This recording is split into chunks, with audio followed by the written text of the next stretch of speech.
ஜெர்மனியோட leopard 2 tanks. இந்த Russia Ukraine போர்ல முதல் முறையா ஜெர்மனி நாடு இந்த லெப்பர்ட் டேங்க்ஸை உக்ரைனுக்கு கொடுக்க போறேன்னு சொன்னப்போ உலக அளவில் ஒரு பெரிய ஆச்சரியம், அது மட்டும் இல்லாம ஒரு பெரிய எதிர்பார்ப்பை ஏற்படுத்துச்சு. காரணம் என்னன்னா, ஐரோப்பிய ஒன்றியத்தை பொறுத்த வரைக்கும் ஐரோப்பிய ஒன்றியத்தில் இருக்க நாடுகள்லேயே ரொம்பவும் சக்தி வாய்ந்த ஒரு டேங்கா இருக்கிறது இந்த லெப்பர்ட் தான். இந்த அளவுக்கு இந்த டேங்கு சக்தி வாய்ந்ததா மாத்துறது ஜெர்மனியோட தொழில்நுட்பம். அது மட்டும் இல்லாம ரொம்பவே ஐரோப்பாவில் இருக்க அந்த தட்பவெட்ப நிலைகள் ஐரோப்பாவோட நிலப்பரப்புக்கு ஏற்ற மாதிரி இந்த டேங்கை பார்த்து வடிவமைச்சிருந்தாங்க. ஸோ இப்படிப்பட்ட ஒரு டேங்கானது இந்த உக்ரைனுக்கு போகுதுன்னு சொன்னப்பவே நிறைய பேர் ஒரு விஷயத்த சொன்னாங்க. கண்டிப்பா இந்த டேங்க்ஸ் மட்டும் உள்ள போச்சுன்னா ரஷ்யாவோட படையை தடுத்து நிறுத்துறது மட்டும் இல்லாம ரஷ்யாவோட டேங்க்ஸை பின்வாங்க வைக்க முடியும்னு சொல்லிட்டு இந்த மாதிரி சொல்லப்பட்ட ஜெர்மனியோட டேங்க்ஸ் ஆனது உண்மையிலேயே நிலைமை இந்த மாதிரி தான் இருந்துச்சா, இல்ல அதுல ஏதாவது மாற்றங்கள் ஏற்பட்டுதான்னு சொல்லிட்டு ஒரு கேள்வி வந்துச்சுன்னா, அதாவது ஜெர்மனியோட டேங்க்ஸ் இந்த பக்கம் போறதுக்கு முன்னாடி கொடுக்கப்பட்ட நிறைய செய்திகள்ன்றது ஒரு பக்கம் அப்படியே ஜெர்மனியோட பேரை தூக்கி வச்சிருந்தாலும் ஆக்சுவலா களத்துக்கு போயிட்டு உக்ரைனோட பேட்டில் ஃபீல்ட்ல களமிறங்கி இந்த டேங்க்ஸோட செயல்பாடுகள் கொடுத்ததுன்றது இல்ல அது செயல்பட்ட விதம்ன்றது ஒட்டுமொத்தமா இதுக்கான ஒரு டவுன்ஃபாலை ஏற்பட்டுச்சு.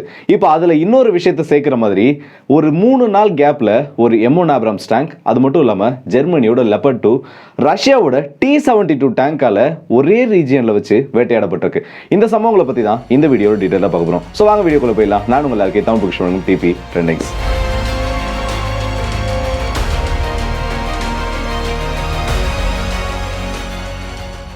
கடந்த ஒரு வாரத்துக்கு முன்னாடி இந்த சம்பவமானது இந்த ரஷ்யா உக்ரைன் பகுதிகளில், அதாவது இந்த போர் நடந்துட்டு இருக்க அந்த ஒரு பகுதிகளில் நடந்திருக்கு. இன்னும் எக்ஸாக்டா சொல்லணும்னா இந்த ஆவ்திவிகாவுக்கு பக்கத்தில் இருக்க பகுதிகளில், பக்கத்தில் இருக்க கிராமங்களில் தான் இந்த ஒரு சம்பவமானது நடந்திருக்கு. இதுல 2 டேங்க்ஸ்ன்றது 3 நாள் கால இடைவெளியில ரஷ்யாவால் அழிக்கப்பட்டிருக்கு. ஏண்டா இந்த 3 நாள்ல 2 டேங்க்ஸ் அழிக்கிறதுலாம் பெரிய விஷயமா? அங்க ஒரே நாள்ல 10-15 டேங்க்ஸ்ன்றது விழுறது தானே ஒரு பெரிய விஷயமா இருக்கும். ஸோ இதை ஒரு பெரிய விஷயமா சொல்றேன்னுட்டு இதுல எந்த டேங்க்ஸ் விழுந்ததுன்றது தான் ரொம்ப ஒரு முக்கியமான விஷயம். அது மட்டும் இல்லாம நீங்க சொல்ற மாதிரி 2 டேங்க் இல்ல, ஒரு 10-20 டேங்க், ஏன் ஒரே நாள்ல 100 டேங்க் அழிக்கப்பட்டா கூட ஒரு ஆர்மி கிட்ட ஒரு 10,000 டேங்க் இருக்குன்னு வச்சுக்கோங்க. அதுல ஒரு நாளைக்கு 100 டேங்க் இழந்தாங்கன்னா அது அந்த ஆர்மிக்கு பெரிய லாஸ் கிடையாது. அதுவே 100 டேங்கை வச்சிருக்க ஒரு ராணுவம் யாரா வேணா இருக்கட்டும், அந்த ஆர்மி கிட்ட ஒட்டுமொத்தமாக ஒரு 100 டேங்க் தான் இருக்கு. அதுல 10 டேங்க் அவங்க இழந்துட்டாங்கன்னா அது அந்த ஆர்மிக்கு பெரிய லாஸ். 10,000 டேங்க் வச்சிருக்க இடத்துல 100 டேங்க் இழந்தா அது ஒரு பெரிய பிரச்சனை இல்லை. காரணம் மிச்சம் அவங்க கிட்ட இன்னும் ஆயிரக்கணக்கான டேங்க்ஸ் இருக்கு. ஆனா அதுவே 100 டேங்கை வச்சிருக்க ஒரு நாடு, ஒரு ஆர்மி, இந்த மாதிரி அதுல ஒரு 10 டேங்க்ஸ் இழந்துட்டாங்கன்னா கிட்டத்தட்ட ஒரு 10% ஆஃப் டேங்க்ஸை அவங்க ஒட்டுமொத்தமா இழந்த மாதிரி இருக்கும். அப்போ உக்ரைன் கிட்ட என்ன டேங்க்ஸே கிடையாதுன்னா, உக்ரைன் கிட்ட இருக்கு. ஆனா என்ன டேங்க்ஸ் இருக்கு? சோவியத் ரஷ்யாவால் உருவாக்கப்பட்ட அந்த வகையான பீரங்கிகள்ன்றது உக்ரைன் கிட்ட இருக்கு. ஆனா மேற்குலக நாடுகளால் கொடுக்கப்பட்ட லெப்பர்ட் டேங்க்ஸா இருக்கட்டும், அதுலயும் M1 ஆப்ரம்ஸ் எல்லாம் ரொம்ப ரொம்ப ரொம்ப கம்மியான எண்ணிக்கைகள் தான் இருக்கு. லெப்பர்டாவது பரவாயில்ல, டபுள் டிஜிட்ல இப்ப கூட மேனேஜ் பண்ற அளவுக்கு இருக்கு. ஆனா இந்த M1 ஆப்ரம்ஸ் அமெரிக்காவில் கொடுக்கப்பட்டதுன்றது மிஞ்சி போச்சுன்னா இன்னும் கொஞ்ச நாள் அந்த சிங்கிள் டிஜிட் வேல்யூ கூட அது இருக்காது, ஒட்டுமொத்தமா அழிக்கப்படும் சொல்ற அளவுக்கு இன்னைய தேதி வரைக்கும் ஒரு 6 இருந்து 7 டேங்க்ஸ், இதை சேர்த்தனா 7 டேங்க் வரைக்கும் வந்துடும் அபிஷியலா அழிக்கப்பட்டது. ஸோ அந்த அளவுக்கு ஒரு லாசஸ் ஆனது ஏற்பட்டிருக்கு. முதல்ல M1 ஆப்ரம்ஸ் டேங்க் அழிக்கப்பட்ட அந்த ஒரு சம்பவத்தை பார்த்துடலாம். அதுக்கப்புறமா லெப்பர்டை பார்க்கலாம். இந்த M1 ஆப்ரம்ஸை பொறுத்த வரைக்கும் இதே பகுதியில், ஆவ்திவிகா பகுதியில் தான் இந்த லெப்பர்ட் டேங்க் அழிக்கப்படுறதுக்கு சரியா சொல்லணும்னா 2 நாள் முன்னாடி அழிக்கப்பட்டிருக்கு. இந்த டேங்க் அழிக்கப்பட்ட அடுத்த 3வது நாள் லெப்பர்ட் டேங்க் ஆனது அழிக்கப்பட்டிருக்கு. இந்த M1 ஆப்ரம்ஸ் டேங்கை பொறுத்த வரைக்கும் இதை வேட்டையாடினதும் ரஷ்யாவோட T-72 B3 தான். இந்த T-72 எப்படிடா இதை வேட்டையாடுது? ஏன்னா T-72 பொறுத்த வரைக்கும் நிறைய பேர் எப்படி ட்ரோல் பண்ணியிருப்பாங்கன்னா, இல்ல அமெரிக்காவோட பத்திரிகையில எப்படி ட்ரோல் பண்ணியிருக்குன்னா, மியூசியம்ல இருக்கக்கூடிய டேங்க்ஸ் எல்லாம் கொண்டு வந்து, பழைய இரும்பு கடையில் இருக்க வேண்டிய டேங்க்ஸ் எல்லாம் கூட கொண்டு வந்து ரஷ்யா இந்த ஒரு போர்ல பயன்படுத்திட்டு இருக்காங்க. இங்க பாருங்க இந்த டேங்க்ஸ் ஆனது எவ்வளவு நாட்களுக்கு முன்னாடி உருவாக்கப்பட்டது, அதுக்கப்புறமா எந்த ஒரு அப்கிரேடுமே அது செய்யப்படலன்னு சொல்லிட்டு ரஷ்யா இந்த போர்ல இந்த T-72 டேங்க்ஸ் அதிகமாக பயன்படுத்துறப்போ ஒரு பெரிய கிரிட்டிசிசம் இதுக்கு மேல வச்சாங்க. ஆனா களத்தில் அங்க நடந்தது என்ன தெரியுமா? நிறைய வீடியோஸ் நம்ம பார்த்திருப்போம். ட்ரோன் ஃபுட்டேஜ் மூலமா ஒரு டேங்க் ஆனது அழிக்கப்படுறது, இல்ல லேண்ட்மைன்ஸ் மூலமா, ஆன்டி டேங்க் லேண்ட்மைன்ஸ் மூலமா, கன்னிவெடிகள் மூலமா இந்த பீரங்கிகள் ஆனது அழிக்கப்படுது. ஆனா நேருக்கு நேரா அந்த பீரங்கிகள் மோதக்கூடிய யுத்தம்ன்றது ரொம்ப ரேரான விஷயம்.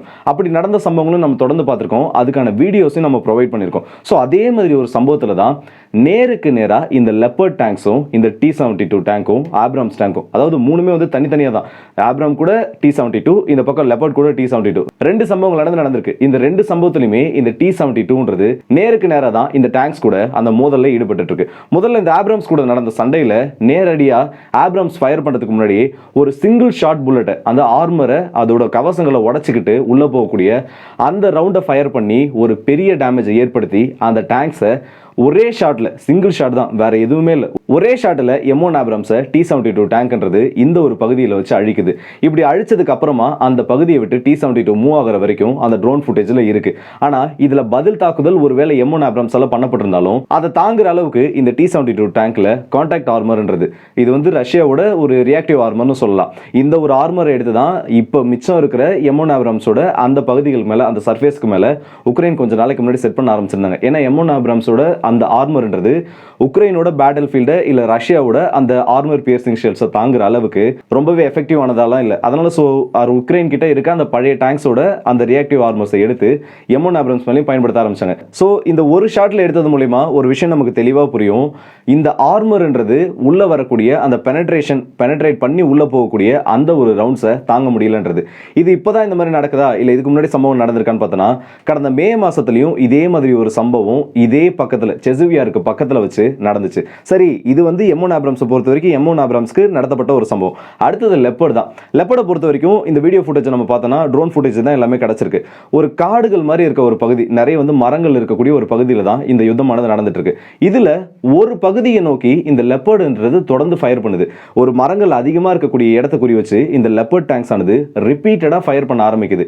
இன்னொரு பக்கம் ஒரு T-72 அதோட சைட்ல இருந்து, அதாவது இந்த வீடியோட சைட்ல பார்த்தோன்னா லெஃப்ட் சைட்ல இருந்து இந்த லெப்பர்ட் டேங்கை அப்ரோச் பண்ணுது. இந்த லெஃப்ட்ல வரக்கூடிய டார்கெட்டை லெப்பர்ட் ரெகக்னைஸ் பண்ணதுக்கு அப்புறமா கொஞ்சம் கொஞ்சமா அந்த பாத்தை விட்டு ரைட் சைட்ல மூவ் ஆகி உள்ள இருக்கக்கூடிய அந்த மரத்துல இருக்க அந்த த்ரெட்டை குறி வச்ச மாதிரி கொஞ்சம் கொஞ்சமா தள்ளி போக ஆரம்பிக்குது.